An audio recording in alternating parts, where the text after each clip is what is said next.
It's trashy, I know. Let me just say right now, I know it was trashy. But my girlfriend has a strange places fetish.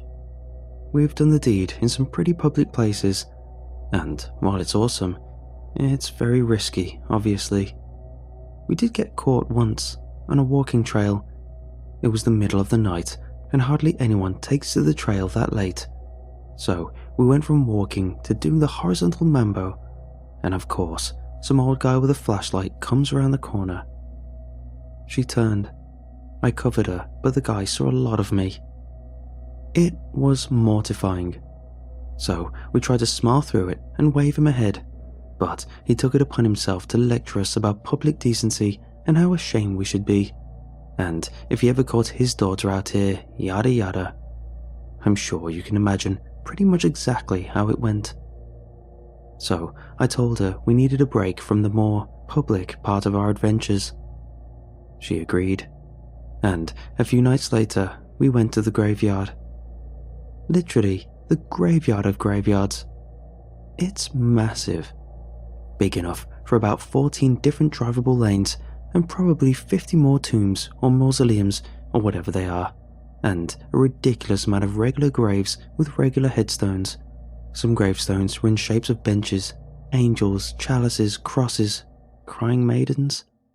You know, the lady in a robe-looking ones. Mother Mary, maybe.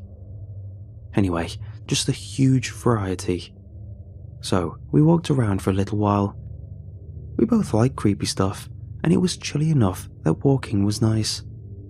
The graveyard has enough trees that you never really feel exposed anywhere, but it's not exactly a forest either.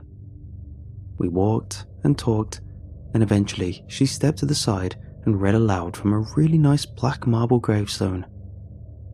Here lies Slade Aberata, whose final studies of death brought him here, whatever the hell that means. She shook her head and looked back at me, then leaned over the gravestone and smiled while looking at me. Now, obviously, I'm not going to go into the detail of that, so if you're reading this far hoping for that kind of NSFW, you are mistaken. But there was some movement, some forceful pushing, and the last push, thankfully, ended with a loud cracking sound. By the time I realized that was happening, the top half of the gravestone slid forwards and hit the ground. She almost fell forward, but I caught her. I felt all sorts of emotions. The relief was immediately overshadowed by the fact that we had just broken a rather expensive-looking gravestone. Like someone's last memento to the living world, and we just destroyed it. She stepped back, quickly fixing herself, and looked at me with the same shocked expression I must have been wearing. That sucks, I finally said. Taking a deep breath and sighing, I put my hands on top of my head and mouthed the 4-letter word reserved for times like this, when I screwed up big time. Yeah, I think this is how people get cursed. We're definitely cursed now, right? She asked me with a flimsy smile. One of the many things I liked about her was her attempt to make everything better with some light-hearted humour. Oh, for sure. I lifted my arms up dramatically and made my voice sound ghostly deep and spooky. Return the slab! We looked at each other. Any other time we would have laughed, but with post-nut clarity, I knew that my options were A. Own up to it and tell someone, or B. Fix it and live with knowing I broke a gravestone and screwed up this guy's afterlife marker. Either way, I did need to return the slab. Help me put it back. I'll call someone in the morning. Tell them I sat down on it or something. It didn't make sense, but it was the best I had. My girlfriend didn't critique my story. She just stepped around to the other side. I walked around, grabbed my half, she grabbed hers, and we lifted while moving it back to the bottom half. Oh, hold on, set it down, I said, noticing the hollowed-out center of the gravestone. What is it? She asked, now seeing it too. We carefully set the top half back on the ground, and I reached in the small hollow that had been hidden inside the black marble gravestone. The only thing inside was the book. Not leather, not ordinary paper. It wasn't skin either, so that was good. It was some kind of book cloth, which meant it was smooth, malleable, and felt nice. I removed the book and pulled out my phone to use the flashlight. The book was just pure grey, with no symbols or words. I flipped through the pages and saw that nearly every page was filled. Mostly words, but some sketches and diagrams. The title was on the first page. Thanatology from both sides. The title, like the rest of the book, was handwritten like a diary or journal, it seemed. Everything since removing that book has gone horribly wrong. We did replace the slab. I kept the book with me. I figured I could put it back when the time came to face whoever I had to about the breaking of the gravestone. Obviously, I should have left that book in the hollow. That night, I had some of the worst dreams I've ever had. I was sitting in a study, sitting at a rather nice-looking desk that was filled with old parchment paper and scrolls. Literal scrolls, like I was in some medieval room, and maybe I was. There was a fireplace, roaring with flames, that came up and over the mantel.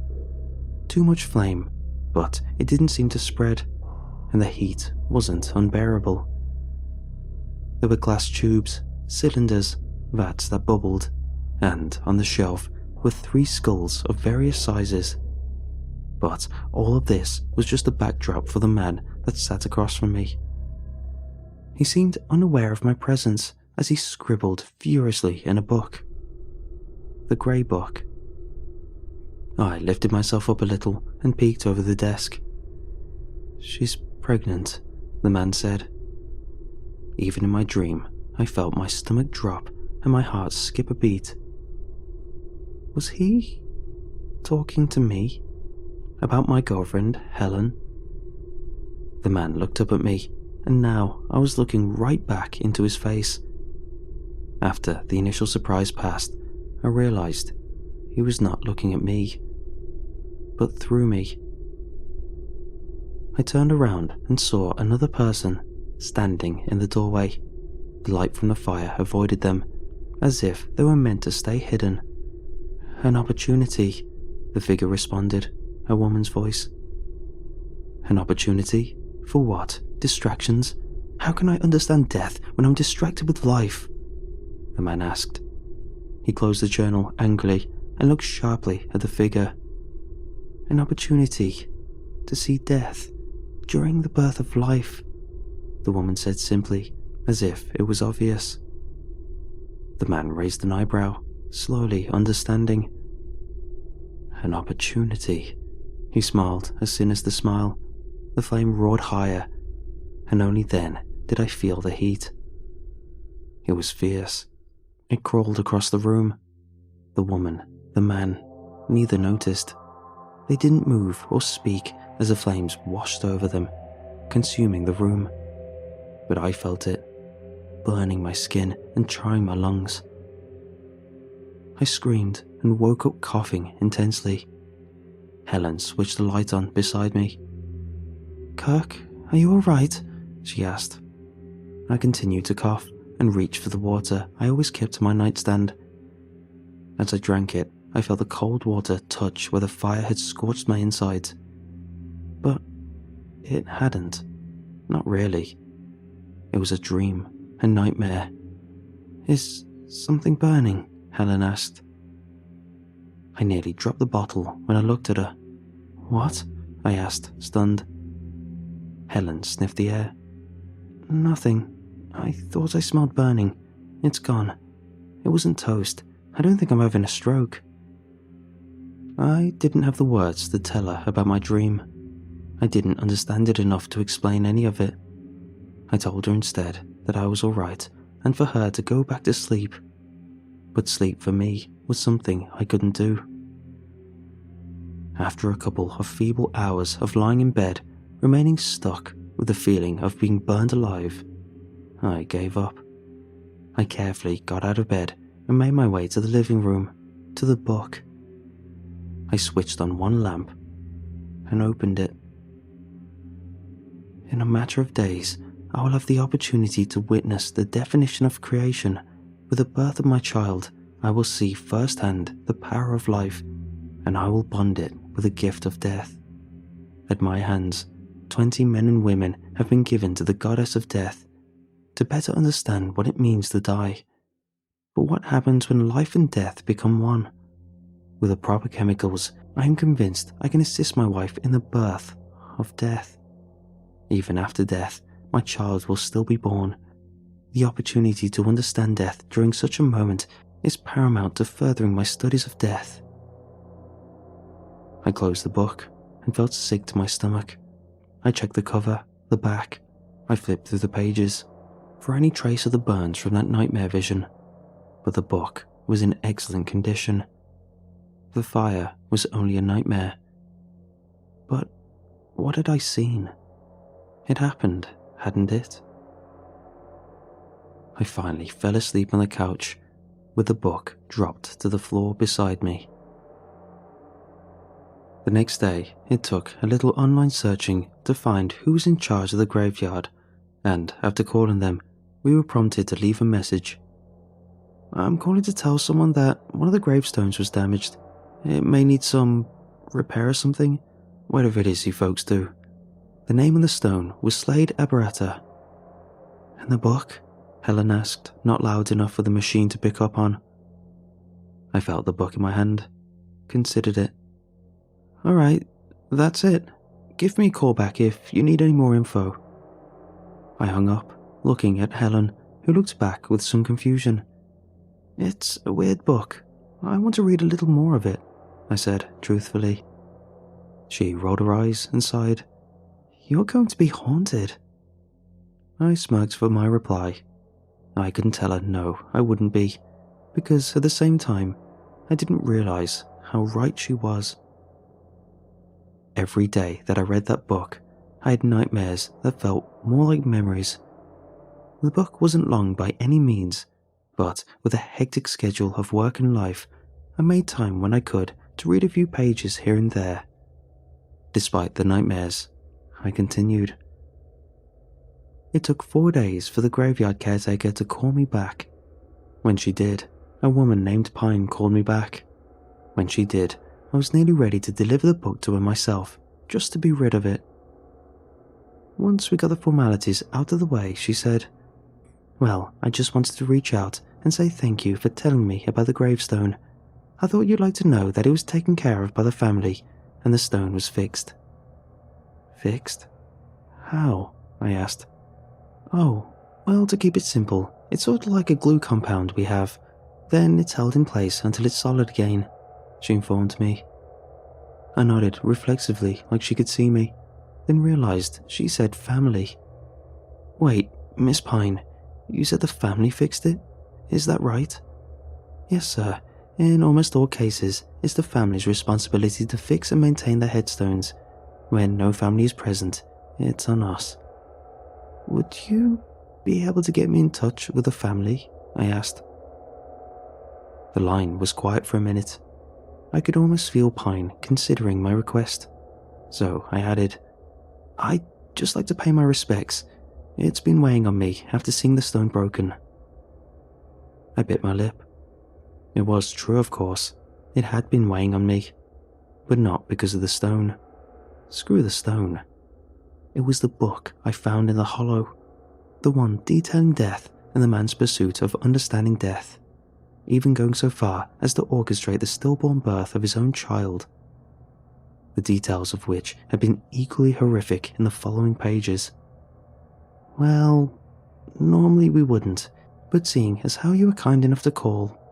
"Sure," Pine said back. Then she gave me a name and a number. I sat at my kitchen table for a while, just looking at the number I'd written down. Helen was at work and would be for another 3 hours. I took a moment, gathered myself, and called. It only rang once. "Hello?" asked the man's voice. I didn't say anything right away. My eyes searched my kitchen like I was looking for words to appear on the walls. "Hello?" he said again. Jesus, with these damn car warranty. "Hello? Hey, sorry, I'm not spam, or whatever," I said quickly, finding my voice.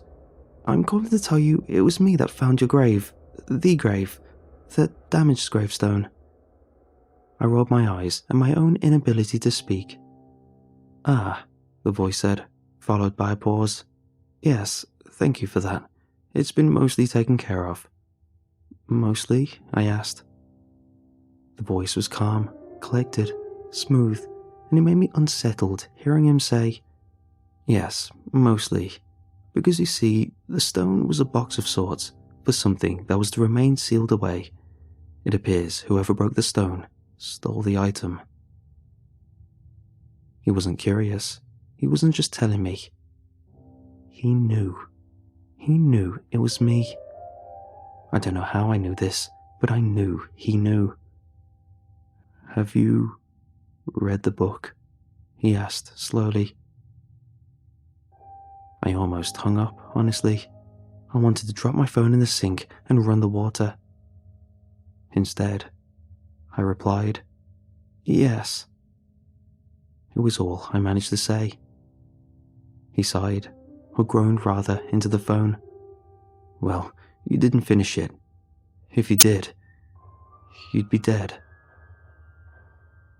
I somehow knew he was telling the truth.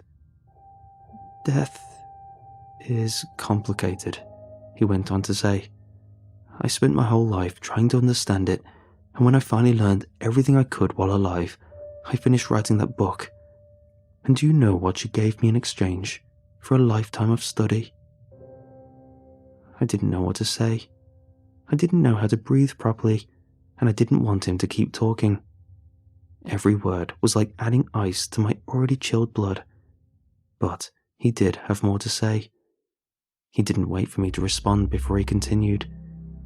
"She denied me the one thing I desired, the final step in my studies," he huffed. "Cruel, cruel mistress." "You're Slade. You killed your child," I said, the only thing I could think of. "Children. So many of them." He sounded regretful, but I wondered if it was for the children or for himself. A seemingly endless supply of subjects. How easy it is to create life. Of course, I was limited by the mothers. They hated me, rightfully so, and in time they became subjects on their own. I felt sick to my stomach and had to switch hands because the one holding the phone had become sweaty. The man sighed again. "The book belongs with the dead," he said simply. "You don't want it back? You don't want your book?" I asked, angry of how casually this man talked about killing his own children. "Want it back? No, I never want to see it again. It cost me everything."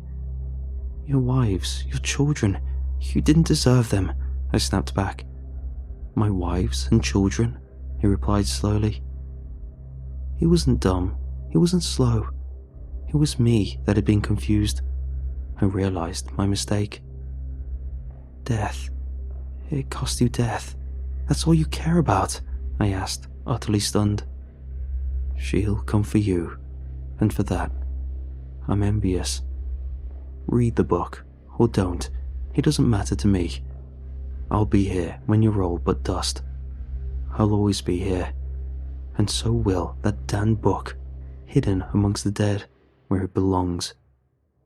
Then he hung up, just like that. I tried to call back, tried until the number was disconnected. I went back to his grave a few days later, plagued by nightmares that grew more and more vivid and terrifying. But his headstone was gone, and that night, as I exhumed his grave, I learned that his grave never existed. No body, no casket. It was only ever a headstone. I buried the book back in the hole I had dug, where his grave should have been, and it appeared back at my house within an hour. So I did the only thing that made sense. I found a new graveyard and found a marker with a secret hollow just big enough for the book. And there it remains. I won't tell you where or whose name is on it. I won't tell you if it looks old or new. It could be a simple stone or an angel or even just a chalice. It could be across the country or it could be in your own town. But I will tell you that every now and then I ride by and check on it. I don't stop and I don't get too close.